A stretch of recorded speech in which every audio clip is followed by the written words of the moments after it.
Fauna Sands and David Ruskin. They're both from the University of Guam, a very nice place where my brother and my sister-in-law got married some years ago. So Lovely. Very nice place. Anyway, so yeah, and they are talking about changes in the Chamorro and plurality. So yeah, the floor is yours. Thank you very much. Thank you very much. I'm David Ruskin. Hafaday, I'm Fauna Sands. And we'll be talking to you about some changes and really loss. So perhaps less on the grammaticalization side, but we can talk about that as we go on. I would like to start off by just acknowledging funding. This research was funded in part by a research grant from the University of Guam. And even though not directly funded by the NSF, both of the authors on this talk are now currently partially funded by an NSF documenting endangered language grant to document the Chamorro language, for which we're very thankful. So just shout out to the NSF. So just to give you an overview for the talk today, we're going to give you a little bit of background on Guam, where it is, some of the relevant history, talk a little bit about grammatical number in Chamorro, and then talk about the study that we've got here for you. So first, where is Guam? Well, Guam is located in the sort of rough island grouping called Micronesia. Micronesia is just a lot of different Pacific Island nations, but the Chamorro people and the Chamorro language are not actually directly related to the Micronesians, Polynesians, or Melanesians. They're sort of an isolate that seems to be a long ago offshoot of either people from the Philippines or Indonesia, settled roughly about 3,500 to 4,500 years ago. So Guam is part of the larger Marianas Island chain, which we later became politically separated from because of US colonization. We, the Chamorro people, are indigenous to these islands, and now we mainly reside in the 4 southernmost islands today. So the Marianas have been inhabited for close to 4,000 continuous years, and majority of that time was spent uninterrupted up until the last 500 years. Other than trading with our neighboring islands, we were mostly isolated from the rest of the world. The major turning point was when Magellan stumbled upon our islands, which eventually led to the Spanish coming back again to colonize the Marianas. One of the sort of interesting things about Guam's location is that it happens to be located right on both the sort of North Equatorial Current and the trade winds from Central America and Mexico. So when Magellan was leaving Mexico on this sort of worldwide venture, Guam has the sort of dubious distinction of being the first Pacific Island nation that the Europeans ran into. The first meeting did not go well. Magellan and his crew burned down a village and murdered a number of the villagers, and the history since then has been bloody and oppressive. So under the Spanish rule, they forced their way of life, they forced their culture, they forced the Catholic religion on us. They even forced our people to relocate to 2 islands, only Guam and Rota, so that they could control us better. They also brought their diseases and of course warfare because we tried to fight them off. But because we had no natural immunity to their diseases, our population was decimated. We went from like 50 to 100,000 to less than 4,000 people. Spanish ended up becoming the language of religion, government, and business, and as a result, widespread bilingualism occurred. So Chamorro spoke both Chamorro and Spanish, and eventually language mixing began. And to now, up to 50% of Chamorro's lexicon is derived from Spanish. What's interesting about the Spanish colonization is that the Spanish didn't outright forbid Chamorro, though, and so Chamorro continued to be spoken by the population, and the grammar is largely Chamorro. And this all changed around the time of American colonization, when America took a number of colonies from Spain during the Spanish-American War. Yeah, so when the US colonized Guam, one of their first orders of business was to ban the use of Chamorro language. Chamorro language was outlawed in all public spheres, in government, business, and even in the baseball field. Propaganda was consistently spread throughout the island that children needed to speak English to do better in school and in life, and they needed English to elevate their social status. Children were even punished in school and fined every time they spoke Chamorro. Yeah, children turned into sort of informants against each other, that you were supposed to turn in your peers if you heard them speaking the native language. Truly insidious. And if the children couldn't pay the fines, then it was fined directly to the parents through the naval government, which is a lot of money in those days. And so all of these mandates, all of their propaganda, it worked. Chamorro is now an endangered language, and majority of our fluent speakers are age 60 years and older. Even within this study, we were only able to find 5 children who grew up with Chamorro as a first language. And the speakers we do have, the younger ones, they're typically second language speakers and they're not so much fluent. So on top of losing speakers, the language itself is undergoing changes. Yeah, so I was going to say around World War II, post-World War II, went from about 30,000 or more native Chamorro speakers down to, again, just a handful currently in the youngest generation. So between the massive sort of second language speakers now and the small number of first language speakers, there's been a lot of ongoing change. The Chamorro Language Commission on Guam has identified a number of places where change is currently happening and where the younger speakers speak in ways that are different from the older speakers. We don't have time to talk about all of these, but we are going to tell you about the changes in grammatical number marking and some of the properties and direction of change in that particular domain. So to understand how grammatical number is changing in Chamorro, we need to understand first how it works. Chamorro distinguishes between 3 terms in the number system. So singular, as in the example, humanaw zu par sa ipan, I went to Saipan. And then we do have a dual form, which is humanaw siya par sa ipan, they, only 2 people went to Saipan. And then our plural form has marking on the verb, which is man. So man hanaw ifa maguan siya par sa ipan, the children went to Saipan.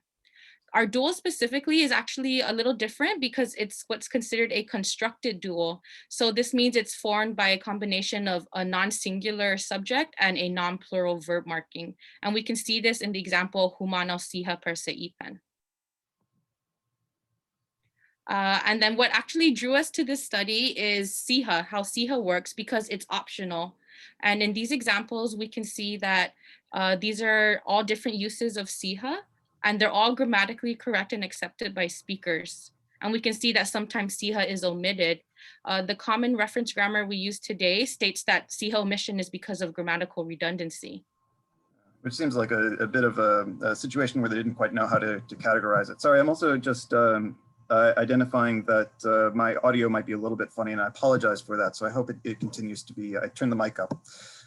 Yeah, so Topping and Dunca identify this as being used variably, but they don't say exactly what they mean by that, whether it's some speakers but not other speakers, and whether it's, oh, good, okay.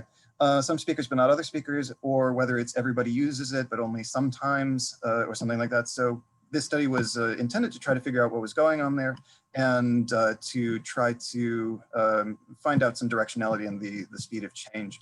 Now, if we're talking about variability and if we're talking about change, these are 2 things that are sort of parts of the same coin. This is, you know, we can point back to like Weinreich, Lebov, and Herzog. Change in sort of brings variation, and then we can also sort of get variation leading to pressure to change. If we're going to be talking about sort of how we can characterize this change, if we're talking about like what the possible forces are behind this, there's a number of different ways that change can be realized in languages. These are all highly conflated, and so these are not independent. But we tend to divide this up into sort of internal changes or vertical changes, which are often sort of drift related. This can take quite a long time, centuries. There can also be contact-induced changes or more horizontal changes coming from assimilation and diffusion, second language pressures, sociocultural pressures.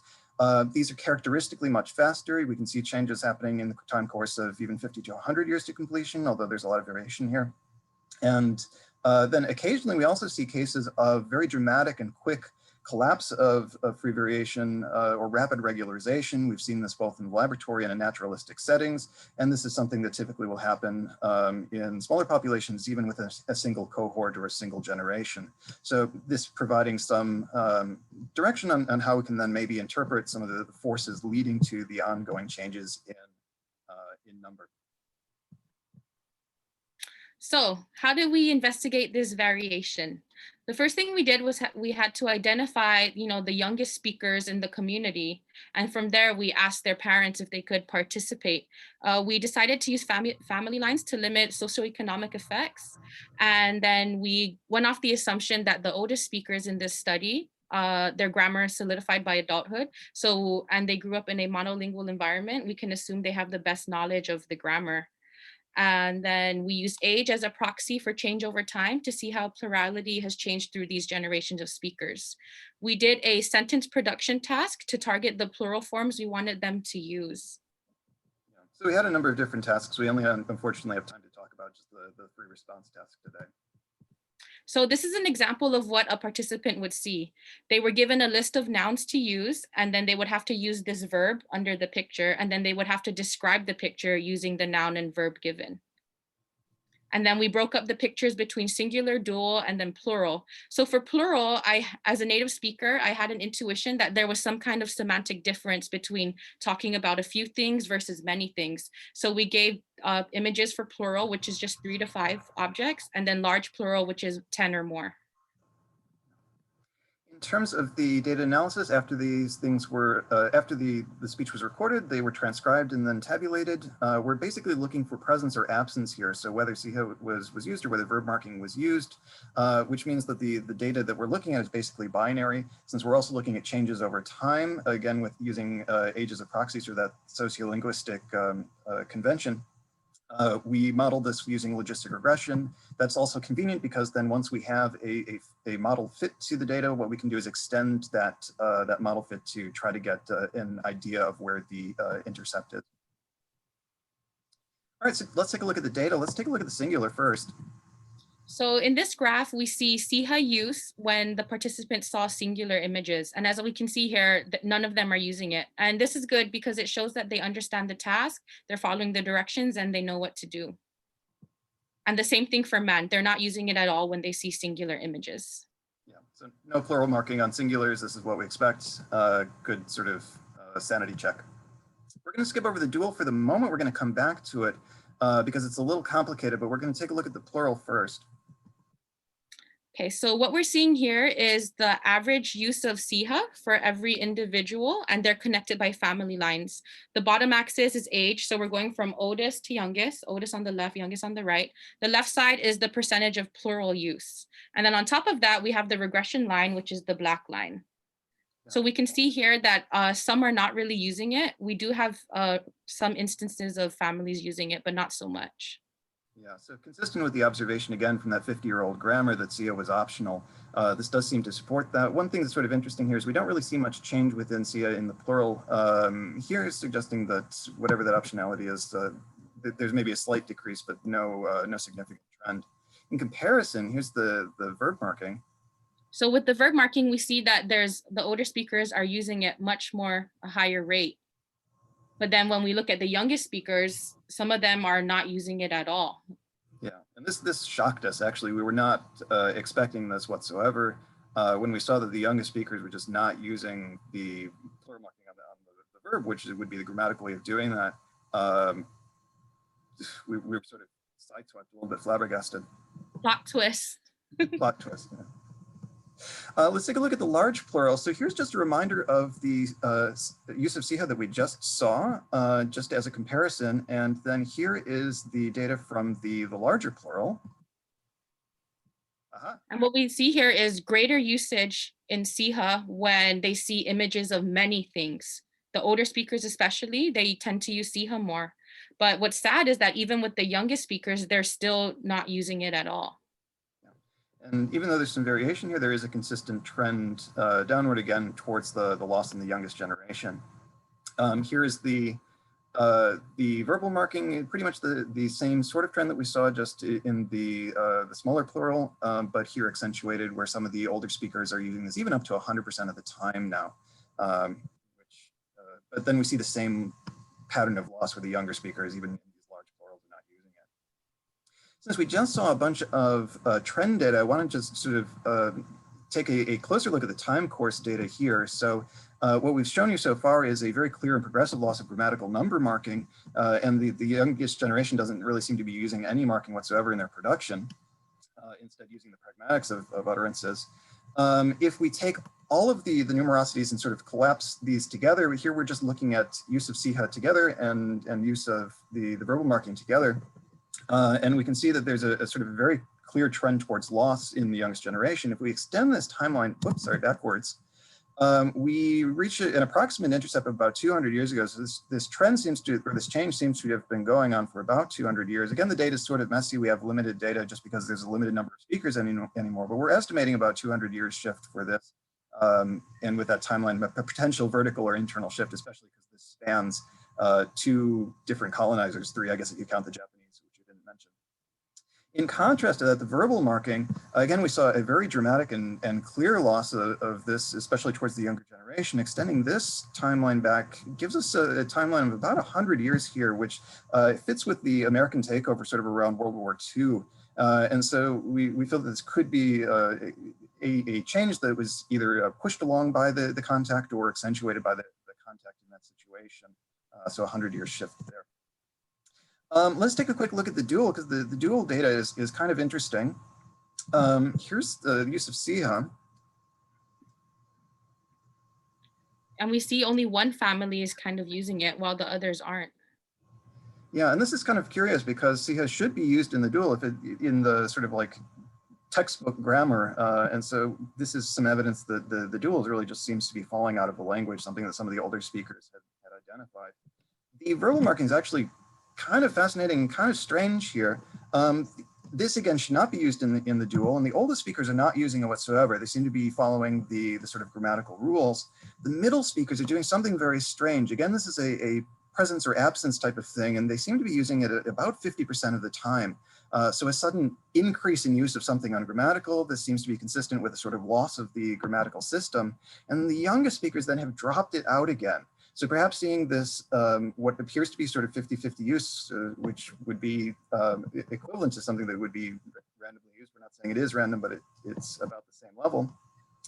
That sort of apparent free variation could then be collapsed in a regularization episode. So one generation here of system loss, and then one generation of free variation collapse.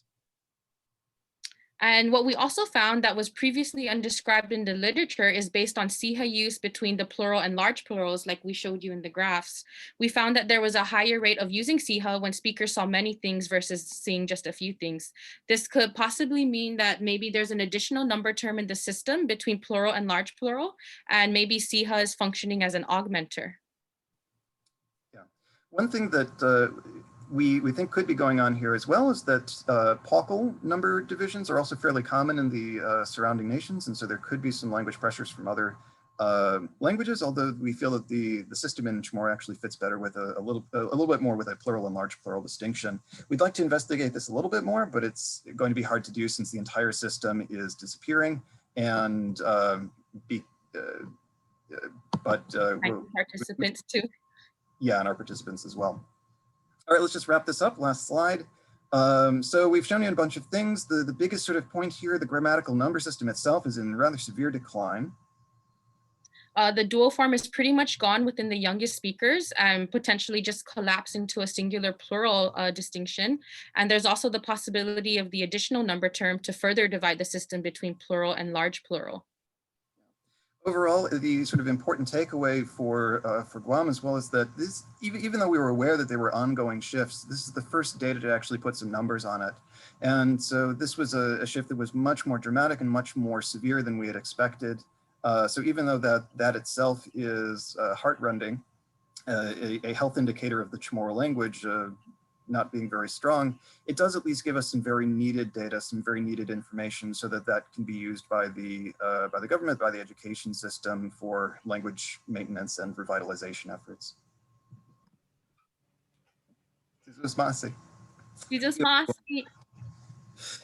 Wow. Thank you very much. Thank you. Yeah, so that's the end of our second presentation. And, I can just say that was excellent, seriously, so colorful as well. So many photos of Guam that we could see. I've never been there before, but, that was really spellbinding. And also a very nice intro into the social linguistic background of this particular language and language family. So that was a very nice presentation. Thank you very much. Oh, Sandy Chuck's here. She's got a question. There's a question, yeah, from Sandy Chung. She's actually, we're just a quick shout out. She's actually helping us with the NSF project that we mentioned at the beginning. So, hi. Very nice. So we have her here. So if Sandy Chung could type her question now, so I can read out to the represent. Yeah. How did you identify the youngest generation L1 speakers of Chamorro? Was it by self-reports? So I actually we do have an immersion school here on Guam. It was started by Anne-Marie Arceo, and where they immerse the students in the Chamorro language. So I went to them first, and that's how I found them. I asked, who are your students that are first language speakers, and then that's how I found them. Yeah. We should also note that Fuguna is fairly involved within the Chamorro community and has a lot of contacts. And so through personal contacts as well, tried to search out anyone who were native speakers and then the children that they might have. And again, most of the children that we found were had not grown up speaking it in the household, or their parents were second language speakers. Sandy, some second questions. Does the disappearance of the man plural reflect a general loss of inflection in both nouns and verbs for the youngest generations? Yeah. So like man use in nouns when they use man to pluralize nouns, right? Is that what she's asking? If Sandy could clarify her question, please. I'm sorry, she meant man in verbs. So we should. Okay. There's two different man prefixes. One that is a pluralizer, one that's a verbal marker. Just to clarify that for the audience. Yeah. So we have man the plural and then man the verbalizer. For this one, well, according to Topping and Duca, if they were to use both plural and verbalizer, it would be reduplicated man, right? Man, maigo. But for this one, they would mainly only use it once, man, which means the plural, based on the context that they saw. Sorry, did that answer your question? Sandy is, I'm saying that, she's really asking, does the verb inflection in general disappear? I think yes. I mean, this is what I've been hearing from the instructors and in conversations with you, Fuguna. This is sort of what you've been leaning towards, is that the inflection really just has been disappearing, that the marking itself is just not being used by the youngest generation, which is consistent with some of the charts that we showed. It seems to be being taken up in the sort of like in descriptive circumlocutions or in the pragmatics of the utterances. We did look at whether people for like the dual were using idos, like the two, to indicate dual marking. But even with that, actually we have a slide on that just to pull that up really quickly. We found that the youngest speakers, idos, here we go, were not using that either, that the oldest speakers were more likely to use that explicit, the two marking, but that the younger speakers were not either. So even that, the circumlocutions are dropping out, which was just kind of baffling and very surprising to us. Fascinating. Can I ask a question? Because now that no one seems to have a question just yet. My question is to do more with. Yeah, my question is to do more with the social linguistic background of Guam and how these languages have evolved. Have you discovered the roots, the etymological roots of these morphemes? Because you've mentioned a lot about the history of the language family, the fact that it's undergone contact with numerous types of languages. Have you identified the etymology of these morphemes and where they come from and how they've become the way that they are now, namely as inflections? That's a. Sorry, go ahead, Fuguna. Okay. So yeah, so with man, it's a common Austronesian marker. We see it in Filipino languages too, so we can trace it through there with man. With siha, it's considered a plural word, and it's also siha is also the third person plural pronoun in Chamorro. So we also see that in other languages they use their third person plural pronoun as a plural marker also. The other complexity there is that due to the sort of time separation between languages, that there's been a lot of shift, and so etymological thing can be really kind of complex. Oh, there's a Q&A question. What do we got here? Oh, sorry. Can I just ask a very short a question? So are you saying that man comes from a Tagalog? Not that it comes from there, but they have a similar marking. So like, all right, but so you are reconstructing these morphemes by internal analysis. You are saying that they resemble a particular lexical word in this language, and so you are internally reconstructing the etymology, rather than finding external roots that may have come by through the years of conquest and years of population movement. What one of the comments here was the man in Tagalog and man in Chamorro are cognates, in other words. I think that's sort of roughly the case. Some of these markings being similar are some of the linguistic keystones that lead people to believe that the Chamorro language and the Philippine languages were a long time ago, again, over several thousand years, once related. And so deep roots there, whether they're exactly similar or not, that's a lot of time for language to shift. Yeah, so also John Powell has I mentioned that see her being a plural third person plural pronoun becoming a plural marker seems to be quite neat as well. So yeah, there's an internal analysis that we can adopt here. And Keanu said that the man in Tagalog, man in Chamorro could be cognates. Okay, right, so that's what I had just read. Yeah, there is from the Q&A thing here. Yes, I'm sorry, I'm just talking over you here. Sorry, there's a question from Orion Live. So he's asking that for the plural, do you have graphs that separately show double marking versus see her only versus man only versus no marking, and how these evolve? We do. So I was just bringing those up. Part of we initially had them in the talk, but figured we didn't have time to get into them, and they look very similar to sort of just the intersection of the other two graphs. So here would be the man and see her marking together for the plural. You can see that this is lower than, perfect. We can see that this is lower than just the man marking by itself, but a little bit higher than the Sia marking, again, falling out in the youngest generation, but perhaps driven by the marking on man. And then in the large plural, we do see that this is quite a bit more represented in the older speakers. Again, this would be sort of like the most grammatical way to do it. They should be appearing in that context. Yeah, they should be sort of functioning in that same context.